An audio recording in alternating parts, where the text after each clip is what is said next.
Good evening, I'm Clarice Tinsley. Two women say they were molested during a body cavity search on a roadside by state troopers.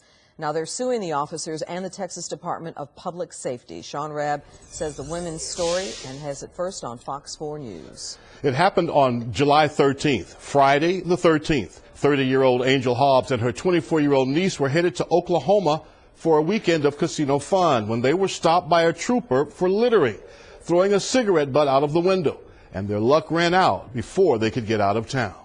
My name's Trooper 4 with the Hobbs, so there's been contact as I watched both of you throw cigarettes out. That started the 51-minute traffic stop of Angel Dobbs and her niece Ashley. Where are you going?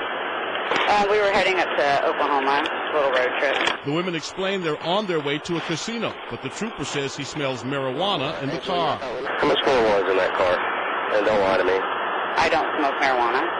Okay, how much marijuana is in that car? No, I swear to God, I don't smoke marijuana. We believe that he pretextually made it up. He fabricated it. There was no marijuana smell. The trooper called for a female trooper to search the women. When she arrived, in front of the trooper's dash cam, she carried out the search. Too graphic for us to show, but her hand went around the breast, down the back and front of both women's pants. She did not change plastic gloves between the searches. I was molested. I was violated. I was humiliated in front of other traffic.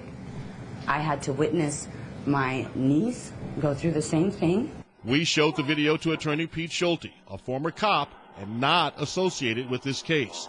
He says he can't determine just by looking at the video if the search went too far, to the point the women were being violated. But if they did go that far where they're checking the cavities, the body cavities, that's aggravated sexual assault, because basically under the Fourth Amendment they're going to look at what's reasonable. And I can tell you, in the many years that I've been in police work, and the many years I've been an attorney, and the many years I've taught at the police academy, this would not have been reasonable. But the women say it did happen. I didn't know what I could say or what I could do. I felt hopeless. This has been an eye-opening experience for me, okay? Never been pulled over, never searched like this. It's just, I mean, I was like totally violated over there a few minutes ago. I had a finger in my and a finger in my this is so embarrassing to me. This is because somebody's a daily smoker in that car, okay? And you can attribute it to that.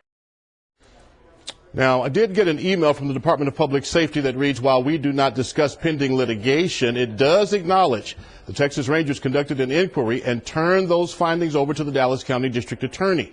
And the District Attorney's Office tells me within the last 10 minutes, the case against the troopers will be referred to a grand jury in January.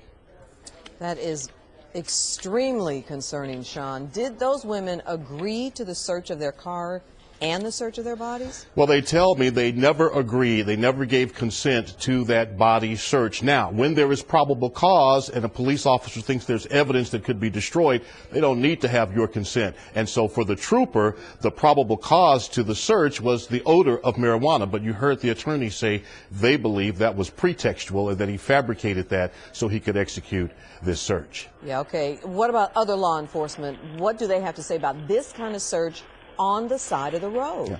I talked with police departments today, training officers today, talked with sheriff's departments as well today. They tell me this would not happen in an uncontrolled environment on the side of the road with other cars passing by. For this type of invasive search to take place, and they tell me still they would not insert fingers into a human being. They would use a light, a flashlight, have folks to assume a certain position so they could see, but they say that would be done in a closed environment with medical personnel present likely, or at least some other folks, witnesses present of the same sex as those who are being searched. Clarice, so a lot of people reacting, in law enforcement, reacting with shock to this video and this story as it develops and unfolds today. Law enforcement and in the public, Sean, we're going to continue to follow this story. Sean Rabb in our newsroom. Thank you. Okay.